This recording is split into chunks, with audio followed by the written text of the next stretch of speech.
Article 1232. Payment means not only the delivery of money, but also the performance, in any other manner, of an obligation. Payment means the delivery of money or thing, the doing of a thing, or the decision for doing something.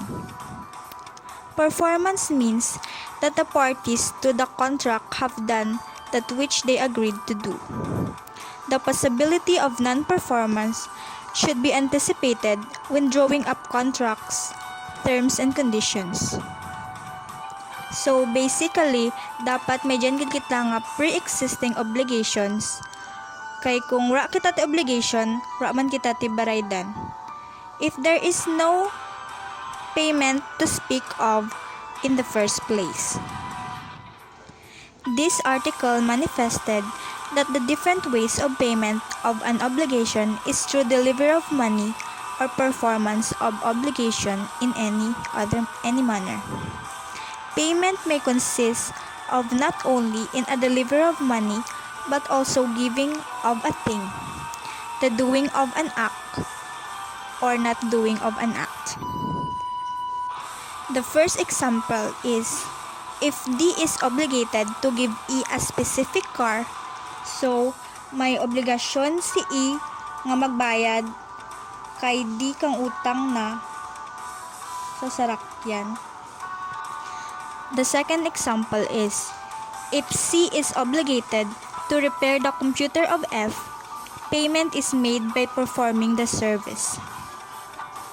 Kung nagpaubra si F kay C kang computer, dapat ibaydan ang service nga kinubra ni C. Article 1233. A debt shall not be understood to have been paid unless the thing or service in which the obligation consists has been completely delivered or rendered, as the case may be. A debt may be referred to an obligation to delivered money, to deliver a thing other than money, to do an act or not to do an act. It must be on the currency agreed on, and in the time and place stipulated. The thing delivered or service rendered must be exactly that which was the object of negotiation. This article sets out the requirements for payment in order to extinguish obligation. It must be complete. In Tagalog, para mas maintindihan ay ang isang utang ay hindi unawain na bayad maliban kung ang bagay o serbisyo kung saan ang obligasyon ay ganap na naihatid o naisagawa sa kung alinman.